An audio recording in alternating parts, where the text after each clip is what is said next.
Viva uma vida abundante em adoração a Deus. Mais uma segunda-feira abençoada, mais uma segunda-feira que é uma bênção de Deus para que você tenha uma semana diferenciada, comece algo novo na sua vida, que você consolide os propósitos de Deus e mais, que você possa adorar a Deus em espírito e em verdade. Nesse assunto sobre adoração, nós estamos aí mergulhados e recebendo muito de Deus, e eu queria compartilhar um pouco com você. Esse final de semana foi muito especial e aquilo que o Senhor trouxe para nós foi algo muito rico e que Ele veio ministrando desde o meio da semana passada. E entender e começar a compreender um pouco mais sobre a adoração é algo que faz toda a diferença para cada um de nós, porque nós existimos para isso. Na segunda-feira passada nós entendemos isso. E olha só que interessante. Uma pergunta que veio ao meu coração e que eu comecei a me aprofundar e estudar mais, entendendo que se os meus sonhos, eles adoram a Deus. Os meus sonhos, eles glorificam a Deus. E uma pergunta que é até mais complicada e mais poderosa até mesmo,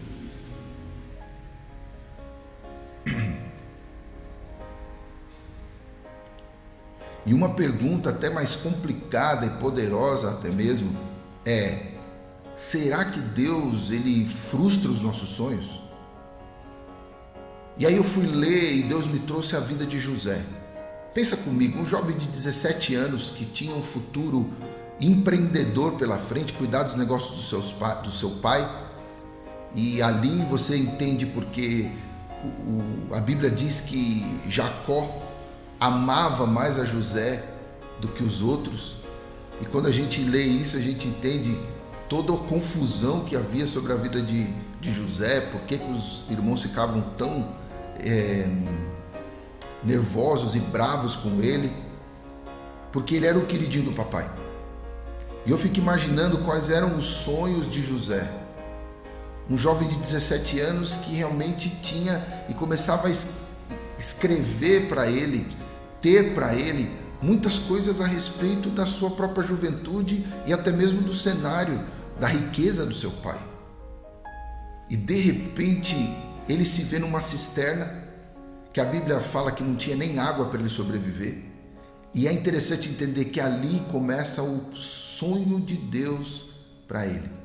Ele tinha os sonhos dele, mas a partir do momento que ele ouviu os sonhos de Deus, o cenário mudou.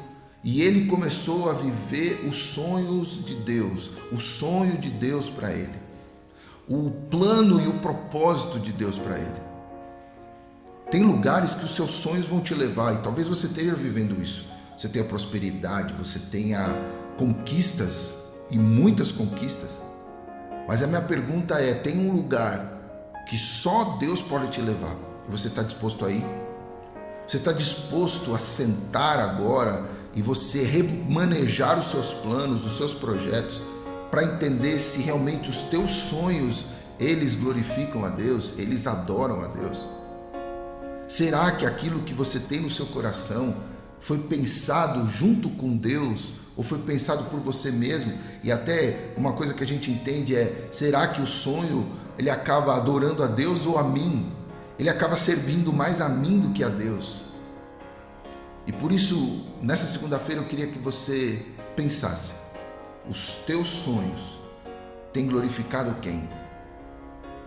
Como você pode entender que Deus, e até mesmo orar, nós falamos sobre esse tempo sobre a oração de Jabes, e a oração de Jabes ela é interessante porque ela não coloca aquilo que Jabes tinha de aspiração, mas coloca aquilo que Deus poderia fazer para a vida dele.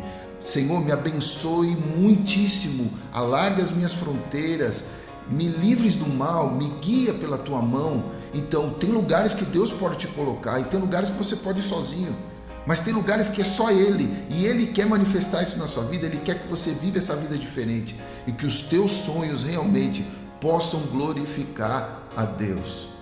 Por isso, pare, ouça a voz do Senhor, invista tempo nisso, para que você veja o Senhor